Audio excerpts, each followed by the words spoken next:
انہوں نے جواب دیا ایمان والوں نے ہم نے اللہ ہی پہ بھروسہ کیا، اے ہمارے رب ہمیں ظالم لوگوں سے نجات عطا فرما۔ پھر اللہ سبحانہ و تعالیٰ نے بنی اسرائیل کو سمندر سے گزار لے گئے اور فرعون اور اس کے لشکر کو غرق کر دیا، حتیٰ کہ جب فرعون ڈوبنے لگا تو بول اٹھا مان لیا میں نے خداوند حقیقی کو، مگر اس وقت کوئی فائدہ نہیں تھا۔ اللہ سبحانہ و تعالیٰ نے جواب دیا اب ایمان لاتا ہے، حالانکہ اس سے پہلے تک تو نافرمانی کرتا رہا، فساد کرنے والوں میں شامل رہا۔ اب تو ہم صرف تیری لاش کو بچائیں گے تاکہ تو بعد کی نسلوں کے لیے نشان عبرت بنے۔ اس کے بعد اللہ سبحانہ و تعالیٰ فرماتے ہیں یہ ہیں عاد، اپنے رب کی آیات سے انکار کیا، رسولوں کی بات نہ مانی، آخر کار اس دنیا میں بھی ان پہ پھٹکار پڑی اور قیامت کے روز بھی۔ سنو عاد نے اپنے رب سے کفر کیا، سنو دور پھینک دیے گئے عاد اور ہود کی قوم کے لوگ۔ عاد نے رسولوں کو جھٹلایا، ان کے بھائی ہود نے ان کو کہا کیا تم اللہ سے نہیں ڈرتے؟ میں تمہارے لیے ایک امانت دار رسول ہوں، انا اجری الا علی رب العالمین، میرا اجر تو اللہ کے پاس ہے۔ اور عاد کی طرف ان کے بھائی ہود کو جب بھیجا تو انہوں نے اس کی بات نہ مانی اور اللہ تعالیٰ نے ان کو پیوند خاک کر دیا۔ اللہ سبحانہ و تعالیٰ فرماتے ہیں کہ عاد کے بعد اللہ نے سمود کو بھیجا۔ یہ سارے واقعات جو قرآن ہم پڑھتے ہیں، اللہ تعالیٰ اس کے ذریعے ہمیں پکار رہے ہیں تم اپنے آپ کو تلاش کرو، تم کس گروہ کا حصہ ہو، تمہارا کام کیا ہے، تم کیا کر رہے ہو، کس طرح تم اپنے منزل مقصود یعنی اللہ کی رضا کی طرف۔ ہم نے تو بڑی بڑی قوموں کا کیا حال کیا۔ اللہ سبحانہ و تعالیٰ کہتے ہیں کہ سمود کی طرف ہم نے ان کے بھائی صالح کو بھیجا، اس نے کہا میری قوم کے لوگوں اللہ کی بندگی کرو، اس کے سوا تمہارا کوئی خدا نہیں جس نے تم کو پیدا کیا۔ انہوں نے کہا اے صالح اس سے پہلے تو ہمارے درمیان تم عام انسان تھا، یہ کیا تو اللہ سبحانہ و تعالیٰ کی بات لے کے آئے کہ خالی اللہ کو مانو؟ صالح نے کہا کہ میں اپنے رب کی طرف سے ایک صاف شہادت رکھتا ہوں، دیکھو اللہ کی پکڑ سے مجھے کوئی نہیں بچا سکتا، تم میرے کسی کام نہیں آؤ گے، خسارے میں رہو گے۔ اے میری قوم کے لوگوں دیکھو یہ اللہ کی اونٹنی تمہارے لیے نشانی ہے، اسے خدا کی زمین میں چرنے کے لیے آزاد چھوڑ دو، تعرض نہ کرنا، نہ کچھ دیر نہ گزرے گی تم پہ عذاب آ جائے گا۔ مگر انہوں نے اونٹنی کو مار ڈالا۔ اس پر صالح نے ان کو خبردار کیا بس 3 دن اپنے گھروں میں رہ لو، اس کے بعد تمہارا فیصلہ ہو گیا۔ آخر جب ہمارے فیصلے کا وقت آ گیا تو ہم نے اپنی رحمت سے صالح کو اور اس کے ساتھ جو ایمان لائے تھے ان کو بچا لیا اور اس دن کی رسوائی سے محفوظ رکھا۔ بے شک تیرا رب دراصل طاقتور اور بالا دست ہے، اور کتنی ہی بستیاں ایسی ہیں جو بے حس و حرکت پڑی ہوئی ہیں۔ اب اللہ سبحانہ و تعالیٰ اس واقعے میں سورہ ہود کی آیات میں ان موعدہم الصبح الیس الصبح بقریب ایک خاص اشارہ کرتے ہیں حضرت لوط علیہ السلام کی قوم کا، جو بہت ہی خراب قسم کے کاموں میں ملوث ہو گئی تھی۔ اور اگر آج کی دنیا میں یہ دیکھوں تو آج ہماری مسلمان قوم بھی قوم عمل لوط میں مبتلا ہو گئی ہے۔ اس کو وہ یہ کہتے ہیں کہ یہ ہماری لائف ہے، ہمیں جیسے چاہیں گے ہم اس شادی کریں گے، جس کے ساتھ رہیں گے دوست بنائیں گے، ہمیں نکاح کے بندھن میں بندھنے کی ضرورت نہیں ہے۔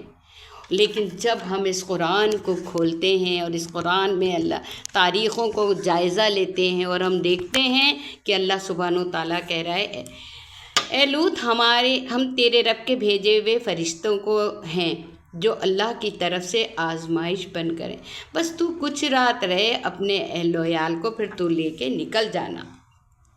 ہوا کیا تھا کہ فرشتوں کی صورت میں اللہ سبحانہ و تعالیٰ نے لوط علیہ السلام کے پاس ان کی قوم کی آزمائش کے لیے بھیجا۔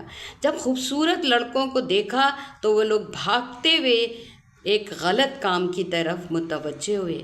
انہوں نے کہا لوط علیہ السلام نے کچھ خدا کا خوف کرو اور میرے مہمانوں کے معاملے میں ذلیل نہ کرو، اور تو یہ بھی جانتا ہے کہ ہم کیا چاہتے ہیں۔ انہوں نے جواب دیا تیری بیٹیوں میں ہمارا کوئی حصہ نہیں۔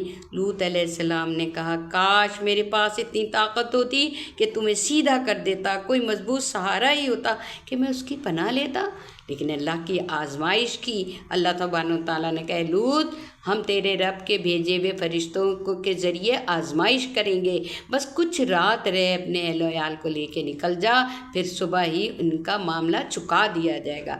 پھر جب ہمارے فیصلے کا وقت آ پہنچا تو ہم نے اس بستی کو تلپٹ کر دیا، مٹی کے پتھر تابڑ توڑ برسائے جن پہ سے ہر پتھر تیرے رب کے ہاں نشان زدہ تھا، یعنی ہر پتھر خدا کی طرف سے نامزد کیا ہوا تھا، اور اسے تباہ کاری کا کیا کام کرنا ہے اور کس پتھر کو کس مجرم پر پڑنا ہے۔ اگر ہم آج کی دنیا میں دیکھیں تو شاید اللہ تعالیٰ سبحانہ نے وہ ڈرون کی ایک پہلی ابتدائی شکل تھی کہ جس پہ مرنے والے کا نام لکھا ہوا تھا، اور ان کو تباہ و برباد کر دیا۔ اور مدین والوں کی طرف ہم نے ان کے بھائی شعیب کو بھیجا۔ یہاں تو بہت پیاری بات ہے، انہوں نے جواب کیا دیا۔ جب نماز پڑھنے والا آدمی کسی ہدایت کی بات کرتا ہے اور جب نظام زندگی کی بات کرتا ہے تو لوگ جواب دیتے ہیں کہ تمہارا کام تو نماز پڑھنا ہے، بس نماز پڑھو۔ تو اس پر اللہ سبحانہ و تعالیٰ جو ہے یہ بات کہہ رہے ہیں کہ انہوں نے شعیب علیہ السلام کی قوم نے کہا کہ تیری نماز تجھے کیا یہی سکھاتی ہے؟ انہوں نے کہا اے برادران قوم، ٹھیک ٹھیک انصاف کے ساتھ پورا ناپو اور تولو، اور لوگوں کو ان کی چیزوں میں گھاٹا نہ کرو اور زمین میں فساد نہ کرو۔ تو انہوں نے کیا کیا؟ انہوں نے بھی اللہ سبحانہ و تعالیٰ کے احکام کی خلاف ورزی دی۔ مسلمان کا اسلام سے گہرا قلبی تعلق ہے۔ 2025 کا مسلمان وہ کہتا ہے کہ میں تو اللہ کے حکم پر عمل کرتا ہوں، دین پر مر مٹنے کے لیے تیار ہوں۔ تاریخ اسپین دیکھو، جبرالٹر کا واقعہ ہو، سومناتھ کے قلعے کی فتح ہو، تاریخ اسلام ہیرو سے بھری ہے جو اسلام پر جانثار ہیں۔ اور ہم تو ایسے ہیں، مسلمان یہ کہتے ہیں ہم تو ایسے ہیں کہ آ گیا عین لڑائی میں اگر وقت نماز، قبلہ روح ہو کے زمیں بوس ہوئی قوم حجاز۔ سوچ بھی عجب چیز ہے، اچانک سوچ کے زاویے میں دھماکہ ہوتا ہے۔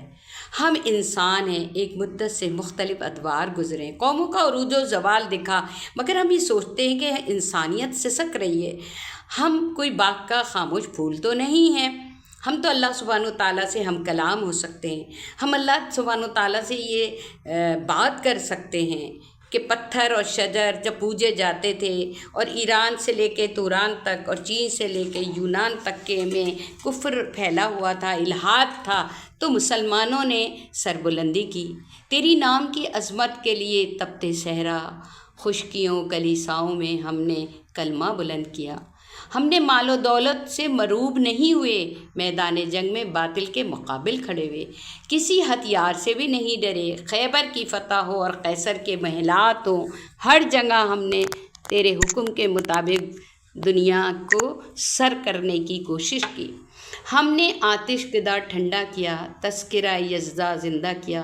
تیرے بندوں نے میدان جنگ میں بھی نماز کو ضائع نہ کیا، اور مسلمان تیرے پیغام کو لے کر جنگل بیاباں میں دریاؤں کو سینے چیرتے ہوئے، انسانوں کو غلامی سے نکالتے ہوئے، کعبے کی عظمت کو بڑھاتے ہوئے آگے چلے۔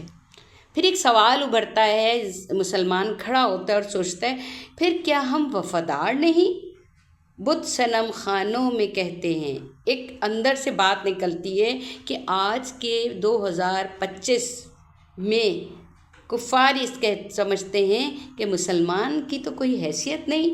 تو مسلمان پلٹ کے کہتا ہے بت صنم خانوں میں کہتے ہیں مسلمان گئے، ہے خوشی ان کو کہ کعبے کے نگہباں گئے۔ آج ہم دیکھتے ہیں کفار عظمت کی بلندیوں پر ہیں، ان کی عزت ہے، ان کے پاس ٹیکنالوجی ہے۔ آج مسلمان ذلیل و خوار اور رسوا کیوں ہیں؟ اس کے نماز اور روزے کا کوئی اثر کیوں نہیں ہے؟ اور ہم تو امت احمد مرسل ہیں، ہم تو اے اللہ تجھ سے محبت کرتے ہیں، ہم تیرے نبی کے چاہنے والے ہیں، ہم تو بلال حبشی کی محبت دل میں رکھتے ہیں، کچھ ہیں جو ہم میں سے کچھ ہیں جو تیرے پیغام کو لے کے اٹھیں، مگر ہم جاگنے والے کیا نہیں ہیں؟ ہم وہ پروانے نہیں ہیں جس کے اندر سوز و جگر ہو؟ اللہ سبحانہ و تعالیٰ کی طرف سے ایک جواب آتا ہے کہ وہ اللہ ہے کون؟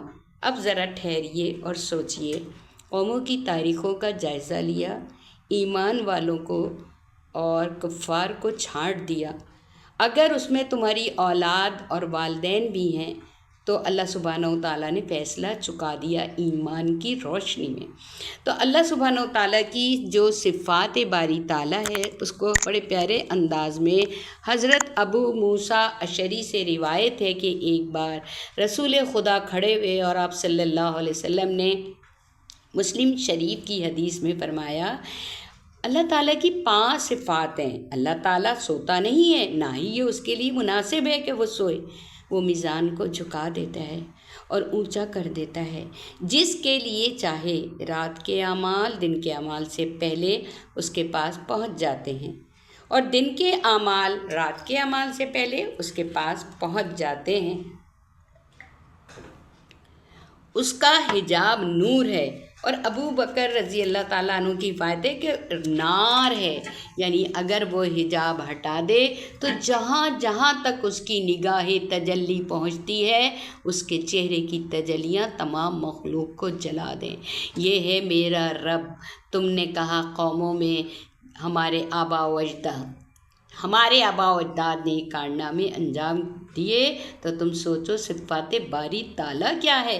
اور اللہ تعالیٰ سب کچھ جانتا ہے، ذرے میں بھی جو چیز چھپی ہوئی ہے، کوئی چھوٹی سی چھوٹی نیکی ہو یا بدی، وہ ہر چیز کو جانتا ہے۔ اس کی تجلیاں تمام مخلوق کے درمیان ہیں، اگر وہ ظاہر کر دی جائیں ایک ذرہ تو مخلوق جل جائے۔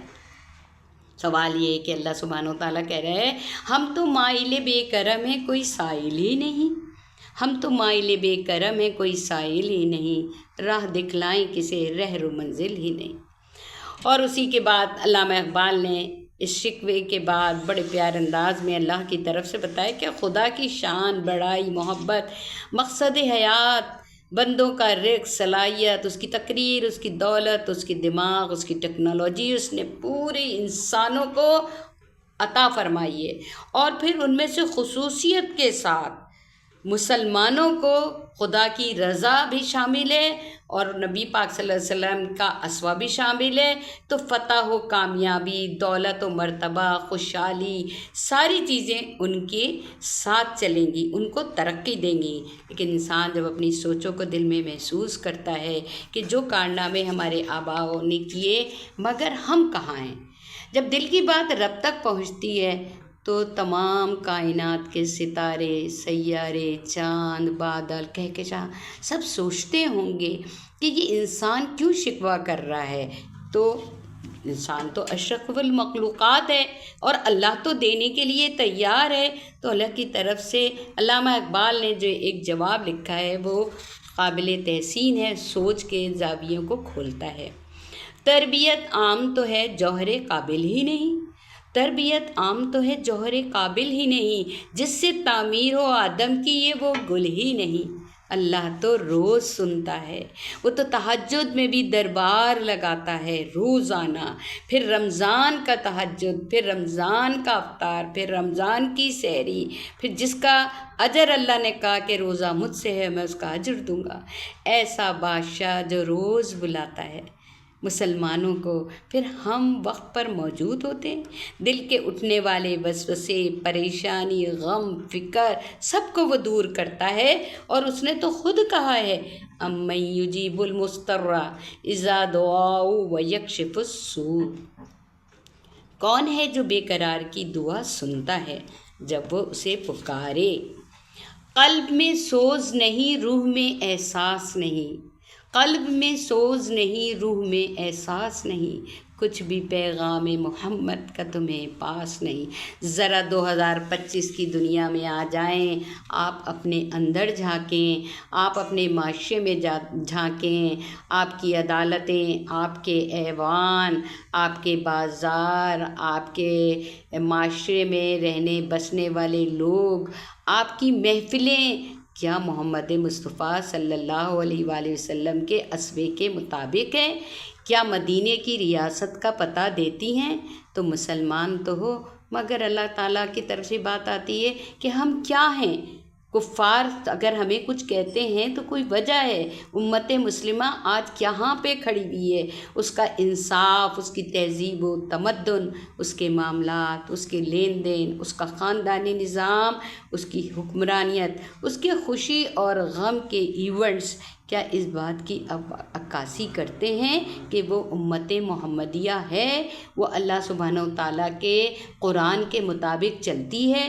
کیا وہ اس بات سے لرزہ ہے کہ جو تاریخ اللہ نے نوح علیہ السلام سے لے کے حضرت محمد مصطفیٰ صلی اللہ علیہ وسلم تک بتائی اس کے مطابق عمل کرتے ہیں؟ کیا رمضان کا چاند ہوتے ہی سب بدل جائیں گے؟ یہ بات بھی بڑے پیارے انداز میں اقبال نے کہی، تبا آزاد پہ قید رمضاں بھاری ہے، تب آزاد پہ قید رمضاں بھاری ہے، تم ہی کہہ دو یہی آئین وفاداری ہے۔ آج مسلمان اسلاف کے کارناموں کو زمین بوس کر گئے۔ عدل و انصاف، سچائی، یہ سب تمہارے اسلاف کے کارنامے تھے۔ سوچو اور سوچنے کا وقت ہے۔ Think about 100 times and be alert. مگر سب فرقوں میں، رنگ و نسل میں، ذات پات میں بٹ گئے۔ تمہارا دستور تو حاکمیت اللہ ہونا چاہیے تھی، شہادت حق کا نظام تمہیں پوری دنیا میں نافذ کرنا تھا، فلاح اخروی کو سامنے رکھنا تھا اور عملاً اقامت دین کی جدوجہد کرنی تھی۔ مگر کیا حال ہے تمہارا؟ مسجد میں فجر کی نماز میں کتنے لوگ ہوتے ہیں؟ تمہارا معاشرہ کرپشن سے اور سود سے پاک ہے، قتل و غارت گری اور ڈکیتی تمہاری یہاں نہیں ہوتی۔ تم اداس ہو۔ Explore your potential. You are Muslim, you are امت وسط، اللہ تعالیٰ نے بنایا ہے، اور پریشان نہ ہو، اللہ سبحانہ و تعالیٰ تشفع دیتا ہے۔ اور علامہ اقبال اس کو بڑے پیارے انداز میں بیان کرتے ہیں، دیکھ کر رنگے چمن ہو نہ پریشاں مالی، دیکھ کر رنگے چمن ہو نہ پریشاں مالی، کوکب غنچے سے شاخیں ہیں چمکنے والی۔ انسانوں میں سب سے اچھا انسان وہ ہے جو دوسروں کے لیے اچھا ہو۔ حدیث ہے، خیر الناس من ینفع الناس۔ اب ہم یہ دیکھتے ہیں کہ یہ زندگی تو امتحان گاہ ہے، اسی لیے تو تمہیں امت وسط بنایا ہے تاکہ تم لوگوں پہ گواہ ہو اور رسول تم پر گواہ ہو۔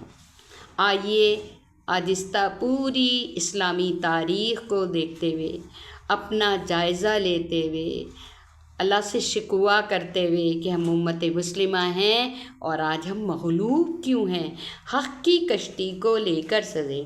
الذی یبتغون الرسول النبی الامی، سورہ آل عمران کی آیت نمبر 57 ہے۔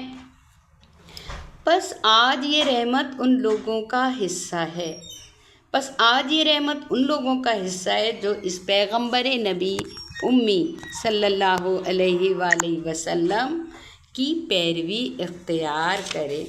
اور اللہ سبحانہ و تعالیٰ نے بڑے پیارے انداز میں فرمایا، کذالک ارسلناک فی امۃ قد خلت من قبلها امما لتتلو علیہم الذی اوحینا الیک وہم یکفرون بالرحمن قل هو ربی لا الہ الا هو علیہ توکلت والیہ متاب۔ اے نبی صلی اللہ علیہ وآلہ وسلم، اس شان سے ہم نے تم کو رسول بنا کر بھیجا ہے ایک ایسی قوم میں جو بہت سی پہلے قومیں گزر چکی، تاکہ تم ان لوگوں کو وہ پیغام سناؤ جو ہم نے تم پہ نازل کیا ہے، اس حال میں کہ یہ اپنے نہایت مہربان خدا کے کافر بنے ہوئے ہیں۔ ان سے کہو وہی میرا مولا ہے، اس کے سوا کوئی معبود نہیں، اسی پر میں نے بھروسہ کیا، وہی میرا ملجا اور ماوا ہے۔ وَيَقُولُ الَّذِينَ كَفَرُوا لَوْلَا أُنزِلَ عَلَيْهِ آيَاتٌ مِّن رَّبِّهِمْ الَّذِينَ آمَنُوا وَتَطْمَئِنُّ قُلُوبُهُم بِذِكْرِ اللَّهِ الا بذکر اللہ تطمئن القلوب۔ جنہوں نے رسالت محمدی صلی اللہ علیہ وآلہ وسلم کو ماننے سے انکار کرا، وہ کہتے ہیں اس شخص کے پر کوئی نشانی کیوں نہ اتری۔